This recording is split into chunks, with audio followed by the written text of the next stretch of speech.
If she finds out, it'll be a mess. Listen, sis is cunning, and once she gets angry, she holds a grudge. She's asleep. It's a real shame it's not you I'm marrying."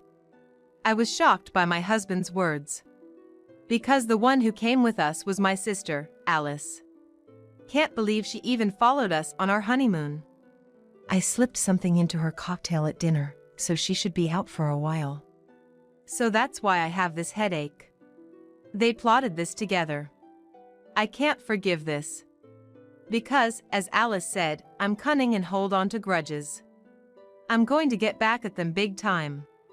My name is Madison Turner. Soon I'll become Madison Smith.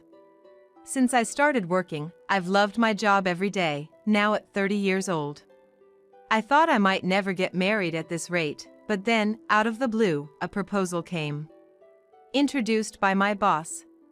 It was a blind date with John Smith, 2 years my senior. He's the son of a CEO from one of the major companies we deal with, and everyone says he's going to take over someday.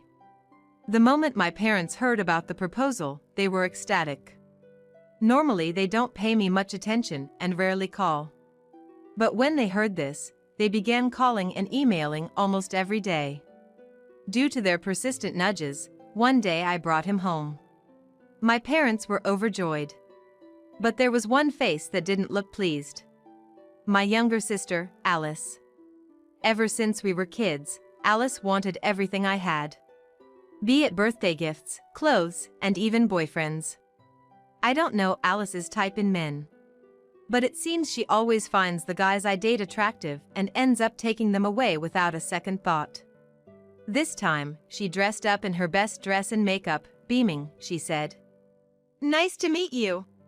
I'm Alice, the younger sister." Oh no, not again, I thought. But this time, we were already engaged. It wouldn't be easy for her to take him away this time. I reassured myself of that. His parents, who had never seen him with a woman before, were thrilled to have me. We moved into an apartment they recommended shortly after registering our marriage. It was more than spacious for a young couple like us. We started our new life, and once we found a gap in our schedules, we planned to have our wedding and honeymoon back to back. The preparation wasn't too long. Still, the plans for the wedding turned out to be much grander than I'd imagined. But then, on the day of the reception. "What are you wearing?" "What? It's fine." "Right, John? It looks good on me, doesn't it?" Surprisingly, Alice wore a white dress. Wearing white to a wedding is considered rude to the bride. Yet, when John saw it, he said, It looks good on you. That flowy dress suits your petite frame. Right? See? Even John thinks so. Madison, isn't your dress a mix of yellow and pink? It's your favorite color, so what's the big deal? Yes, look at this corsage. Alice picked it out especially because it's your wedding. Their mom nodded in agreement, as if it was the most natural thing in the world. Let's just keep smiling. It's a special occasion after all, she said. I wanted to shout, whose fault is this? At the reception, Alice's white dress undoubtedly stood out. Among the guests from both sides, I noticed some glancing at her and whispering. And John's glances often shifted in her direction, which bothered me. That night, we stayed at the hotel where the ceremony was held. The next morning, we were set to fly to Hawaii for our honeymoon. We had booked a guided tour for a week there. The following morning, we hurried to the airport. On the way, I noticed John frequently checking his phone. But since we were pressed for time, I just assumed it was work-related. After a few hours of flying, we finally arrived. We managed to have the dinner we had booked at the hotel. Well, we made it after all. Cheers! He clinked glasses with me. Cheers! Oh, this cocktail is delicious. You like it? Very much. Great. It's been hectic lately, so let's eat well and get some good rest. While enjoying the various dishes, I indulged in a few more of those cocktails. Then, oops! I accidentally splashed some sauce on my dress. Oh no, I'll be right back. Hoping to clean it before it stained, I headed to the restroom. On my way, I thought I saw a familiar figure outside. Alice? No, that can't be. There's no way she'd follow us here. I convinced myself of that. When I returned from the restroom, the figure was gone. Must have been my imagination, I thought. Sorry for the wait. That's okay. Another cocktail arrived while you were gone. Oh. Speaking of which, there was a differently colored one placed before me. I kept you waiting, sorry. It's fine. I didn't mention the Alice-like figure I saw to him. Back in our room, I was overwhelmed by fatigue. With a full belly, sleep quickly took over. Hey, you're going to bed already? Sorry. I'm just super tired. Well, that's fine. I'm gonna go check out the convenience store. Not bothering to reply, I quickly dove into the bed and fell into a deep sleep, almost unbelievably fast. I wonder how long I slept. I was awakened by the door being opened with force. It must be John coming back, so I tried to get up. However, a throbbing headache prevented me. It felt like a severe flu, so I decided to stay in bed. Just when I thought of going back to sleep. Hey, are you sure it's okay? Yeah, it's fine. Someone had entered the room with John. A woman. Look, Sis is sleeping right there. If she finds out, it'll be a mess. She's very vindictive and holds grudges. Wait, that voice calling someone sis? Alice? Ah, so it wasn't a mistake when I saw her earlier. She's sound asleep. I slipped something into her dinner drink. She should be out for a while. Wow, John, you're wicked. Well then, let's do it. It's a real pity I'm not marrying you. Same here. So, let's get started on having a baby. Following their voices, I heard the rustling of fabric falling. It's probably the effects of the drug causing my headache. Several times, my drink had been refilled. He must have added something to it when I left my seat. The anger towards the couple next to me grew. I can't forgive either of them. While hidden under the covers, I stealthily reached for my smartphone. Capturing video would be tough, but I made sure to record their voices, thinking of the future. If I showed any sign of waking up, the ever-alert Alice would surely run away.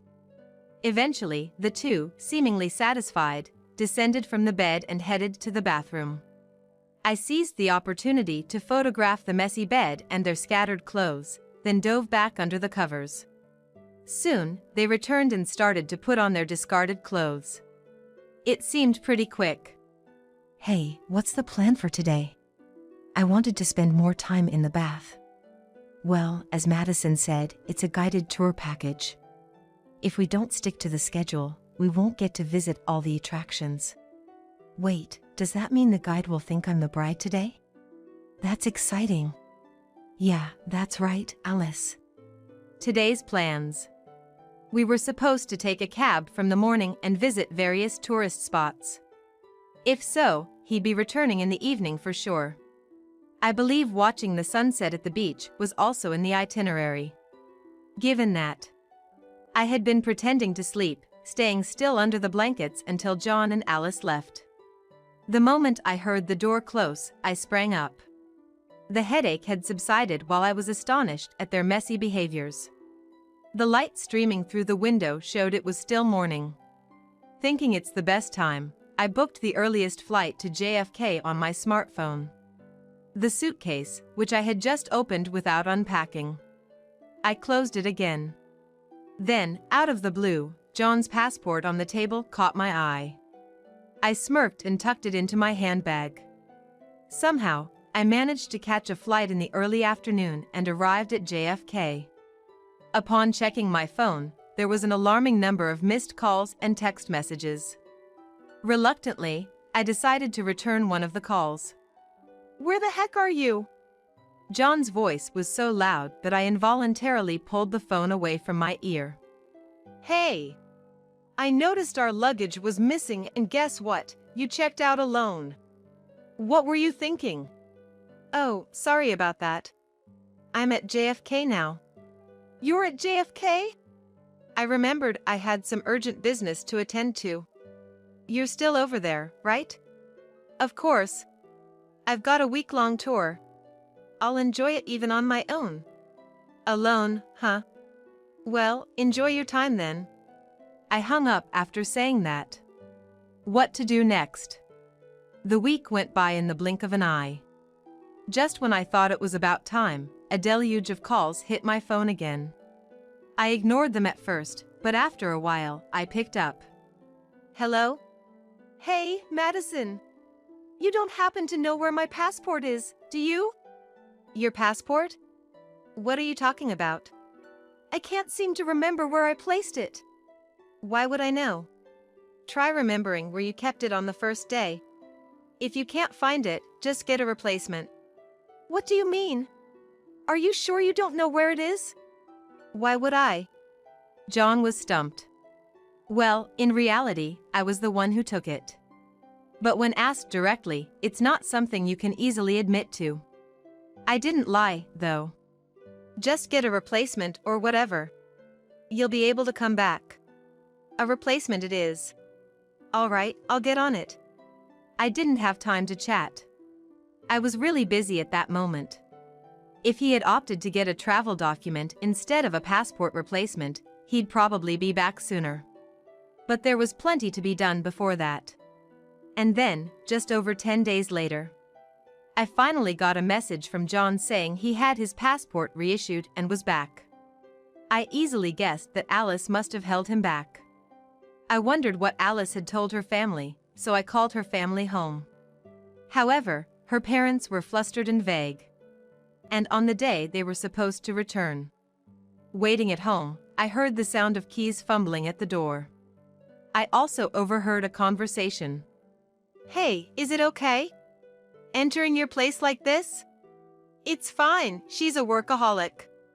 She's probably engrossed in work even now. Wait, what's with these shoes? A myriad of shoes was lined up in the entryway. There was an unbelievable number of shoes for just two people living together, and John's voice was trembling with distress. And then, welcome home. I greeted them warmly. Madison, I thought you were working today. Sis. I didn't say I was working. I did say I had something to do. I knew you two would come home together. I was waiting. Come on. Exactly. Come inside already. Dad, and even Mom. Next out were the in-laws. Alice glanced at the large pile of shoes in surprise. Sis, don't tell me. Yes, that's right. Our parents are both here. Saying that, I led them to the living room where everyone was gathered. What's with all these people? And it wasn't just both sets of parents. Manager? You've been missing from work without notice, Alice. John, why didn't you request an extension for your vacation? Well... Both John and Alice's immediate bosses were present. I was shocked to hear. Neither of you notified the company. Oh, my phone broke. Yeah, he dropped it in the ocean. Really? How'd you know? Were you at the beach together? I smiled cheekily at the two. Hey, Madison. What's with that tone? Sounding suspicious of your own sister from the get-go?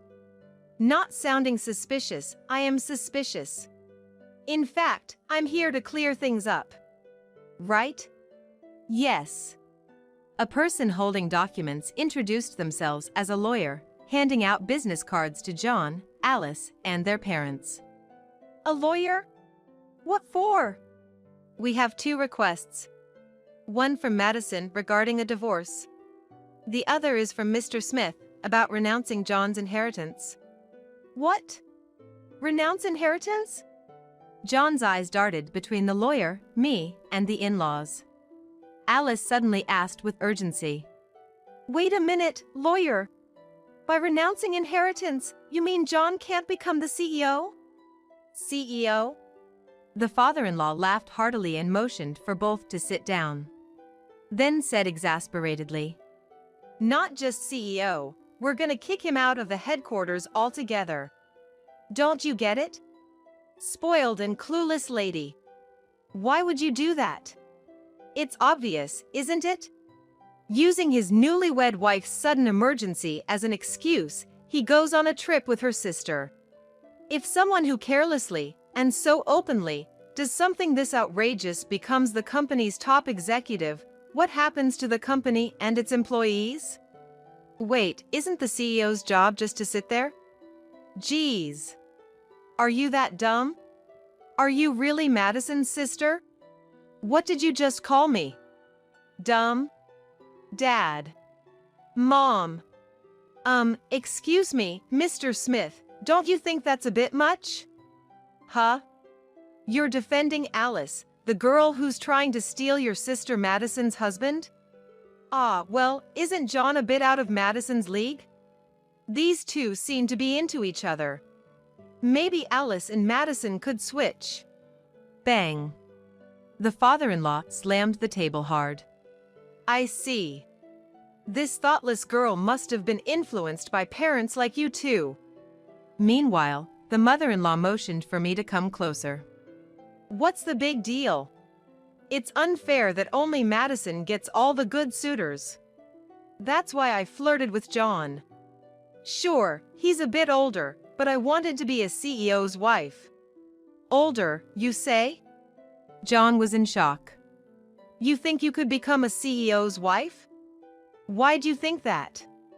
There was no guarantee that John would become a CEO in the first place. But John said so. Being a CEO is just for show. Just being there makes things move around you. I can't trust the company to someone who says things like that.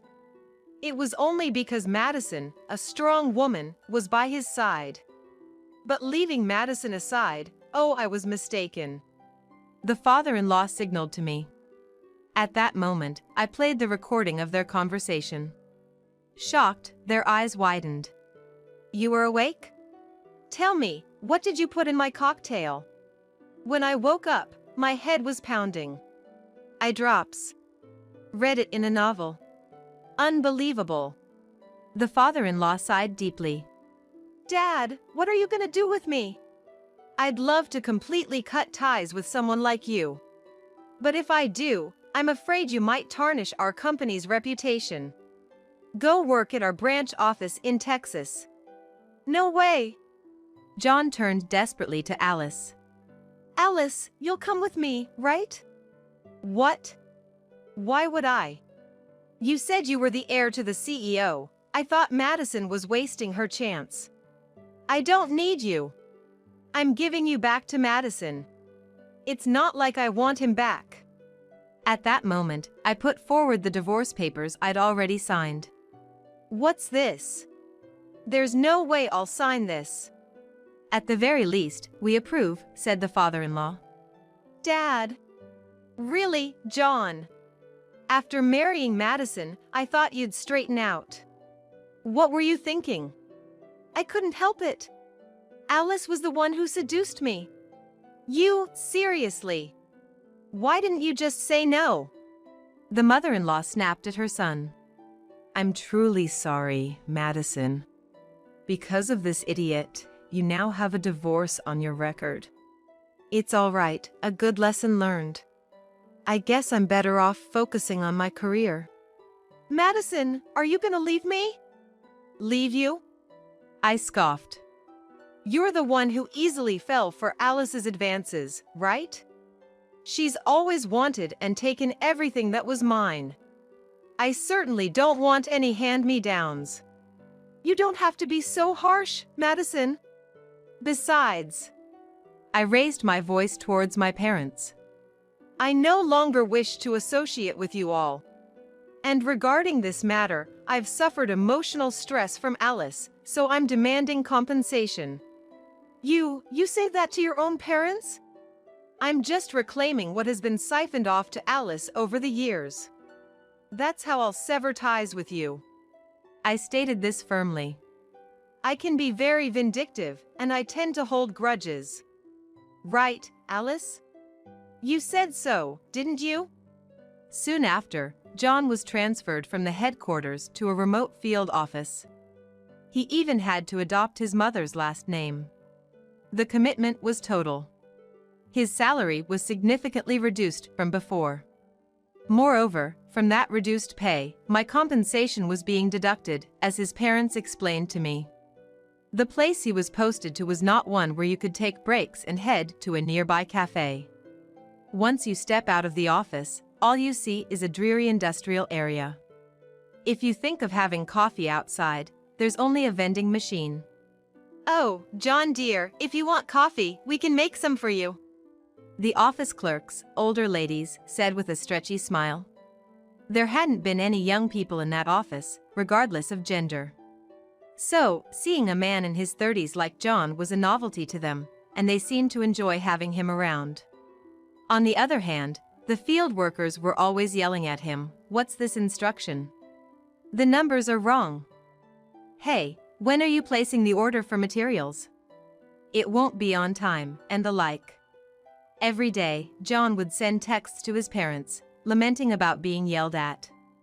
He would also texted me things like, "Please, forgive me, it was a lapse of judgment, ask our parents to intervene, I can't give up on you yet," and other such nonsense. For some reason, he never called directly. He probably didn't want to be countered directly. Meanwhile, Alice lost her job. She had spent too much time overseas with John. And the reason for her firing was quite significant. She couldn't find another job and stayed at home, berating her parents almost every day, asking, "Why didn't you stop me?" She directed her anger at me too. Why are you doing this to me, your own sister? I saw through him, didn't I? You should be thanking me. So forget about the compensation. My parents, on their part, began leaving me voicemails and emails, saying things like, "Please, can you reduce the compensation for Alice? Come on, you're her big sis, right? Why are you so stubborn? With that attitude, you'll never get married again." And so on. Of course, I kept all their texts and voicemails. I used them as evidence and got a restraining order through my lawyer. I felt incredibly relieved. Shortly after, I transferred to a company managed by John's father. Not the main office where John worked, but a newly established branch. Madison, I've always believed in your passion for your work. I want you to utilize your talent as a starting member of the branch, said my ex-father-in-law. My ex-father-in-law said that, recognizing my work talent and placing me in an important position. Apparently, my previous company didn't seem to fully utilize my abilities. Thanks to him, my days are busy but immensely fulfilling. On days off, I enjoy delicious home-cooked meals made by my ex-mother-in-law. Even if you've cut ties with John, I'd like you to remain our daughter. I always wanted a daughter, you know. Madison, how about becoming our adopted daughter? Considering my biological parents always favored my sister and barely noticed me. Hearing these words from my ex-mother-in-law is truly heartwarming. I'm not sure if I'll go through with it, but at least for now, I believe my days will be brighter.